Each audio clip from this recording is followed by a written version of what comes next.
Chers amis, shalom uvracha. Alors nous avons ici une question de Sarah M. Bonjour Rav. Comment fait-on pour donner le maaser quand on ne s'en sort pas financièrement? Est-ce obligatoire?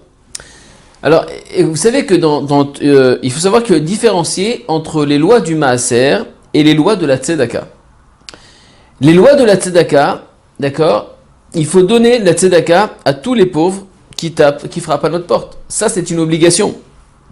Maintenant, que tu sois riche ou pauvre ou tu ne t'en sens pas, tu as une pièce, tu as les moyens, tu as une pièce dans ta poche et que tu es capable de donner, il y a une mitzvah de donner la tzedaka. La tzedaka, ça n'a rien à voir avec le maaser. Le maaser, d'accord, il faut savoir que même au niveau des poskim, quand on parle du maaser, à l'époque du Talmud, enfin du Beth Amikdash, le maaser était justement sur toute la récolte qu'on avait. Donc maintenant, c'est-à-dire quoi? C'est-à-dire que les bénéfices que tu avais de cette récolte, tu avais besoin de tu nous as ordonné à Aser, de là, Chachamim apprend que Aser le manach titacher. En tout cas, que l'histoire est ce Aser qu'il faut donner 10%, d'accord, 10% de ta récolte. Maintenant, il y a des poskim, des questions qui sont venus bien après, sont venus et dit que non, ce n'est pas seulement sur la récolte. Il y a des poskim qui disent que Midoraita, ça inclut aussi toutes les bénéfices que tu peux avoir dans tout ce que tu possèdes. Il y en a qui disent que c'est mitzvah des Rabbanan, il y en a qui disent que c'est un minag, mais il en est que c'est vrai que cette mitzvah a été aujourd'hui très très très répandue de donner le maaser de tout ce qu'on gagne, c'est-à-dire de tout ce qu'on reçoit. Alors c'est ça que ça doit être déduit, bien sûr. Si tu dois déduire de ce que tu reçois, bien sûr, toutes tes dépenses,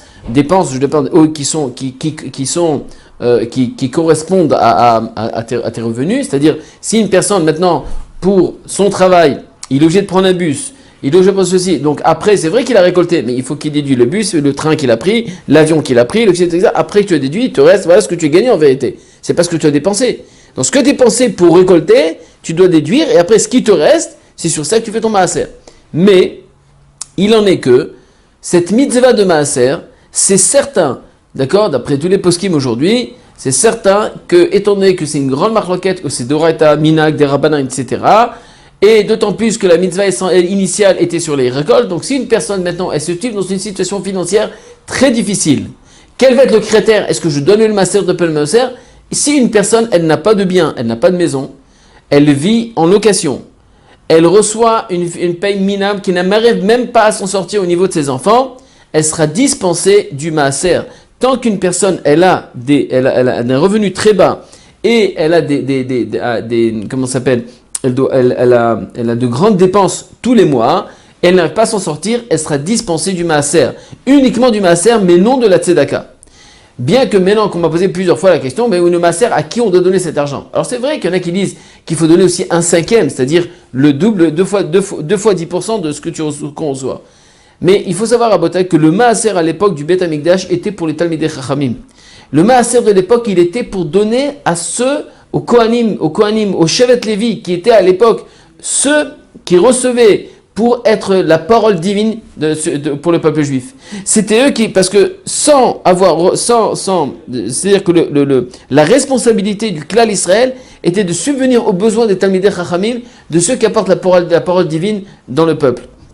Et donc aujourd'hui, quand on parle de ceux qui sont responsables de cette tâche, ce sont les Talmidei Chachamim, ce sont les Bachoi Yeshivot, ce sont les Avrechim des Kolelim, que eux, ils ont l'image de ceux qui donnaient la parole divine à l'époque, c'est eux qui transmettent cette Torah. Et donc à eux revient le maaser.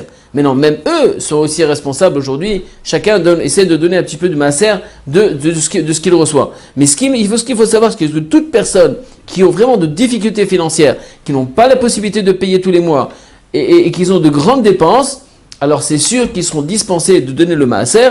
Mais attention, ce n'est que le maaser et pas la tzedaka. La tzedaka, c'est une obligation à tout le monde de donner, même un pauvre a donné la tzedaka, même une pièce, un demi-centime.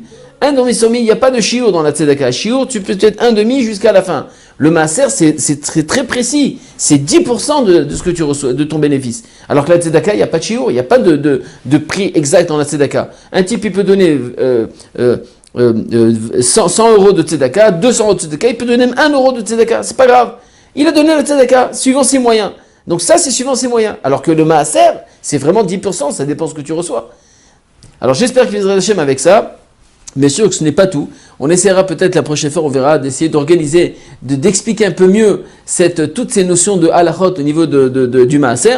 En tout cas, pour répondre à notre chère Sarah, sache que pour l'instant, si vraiment c'est ce que tu nous as expliqué, qu'il y a un problème de financier et c'est très difficile et vous n'avez pas encore de logement, vous êtes en location, etc., vous êtes dispensé pour l'instant du maaser.